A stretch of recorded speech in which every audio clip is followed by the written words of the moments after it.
Petit palato, petit choupoupou. Pomme d'Api, c'est bon d'être un enfant. Les grandes histoires de Pomme d'Api. Un podcast proposé par Pomme d'Api, le magazine préféré des enfants de 3 à 6 ans. Chaque mois, tu vas découvrir une grande histoire que tu lis peut-être à la maison avec ta maman ou ton papa, ton grand frère, ta cousine, ta mamie, ta nounou, le babysitter ou même tout seul.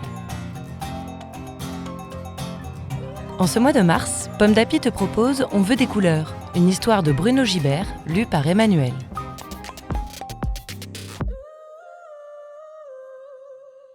On veut des couleurs.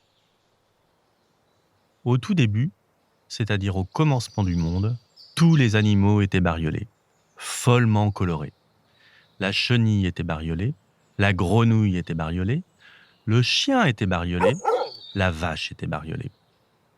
Il en était de même pour le cochon, l'ours, le chameau. Pareil pour l'éléphant, la girafe et tous les corbeaux. Les animaux étaient tellement de toutes les couleurs qu'on les confondait les uns avec les autres. Un jour, le lion déclara « Ça ne va pas du tout, cette histoire !»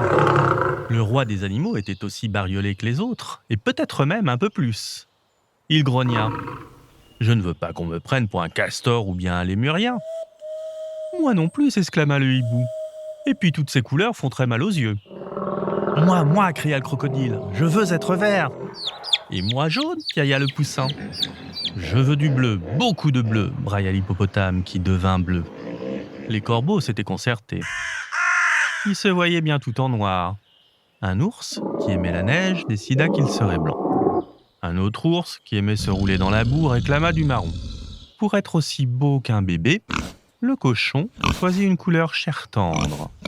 Et pour se fondre dans la savane, le lion adopta un jaune paille, c'est-à-dire un jaune clair avec un peu de rouge dedans. Ce qui devait arriver arriva. Il y eut une bagarre, deux animaux se disputèrent la même couleur. Le poisson voulait être rouge, la coccinelle aussi. Alors, pour les distinguer, le marchand de couleurs eut une idée. Avec la pointe de son pinceau, il dessina 5 points noirs sur le dos de la coccinelle. Les deux animaux, ainsi réconciliés, s'en allèrent guilleret.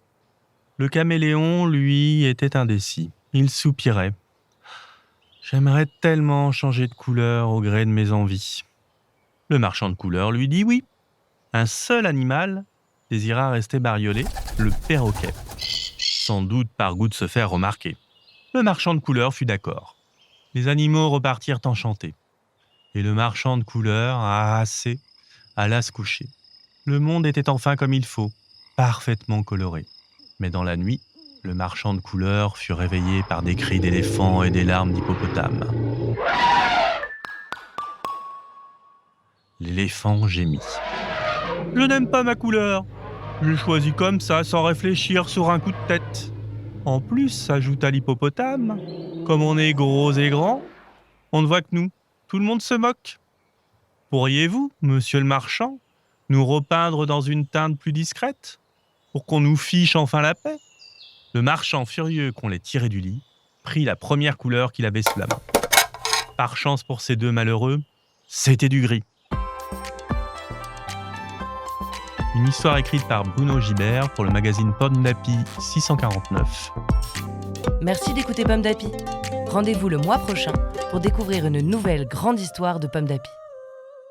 Petit palato, petit choupoupou. Petit tapalo, petit choupou. Petit tapalo, petit chou. Petit tapalo, petit chou. Pomme d'Api, c'est bon d'être un enfant. Un podcast Bayard Jeunesse.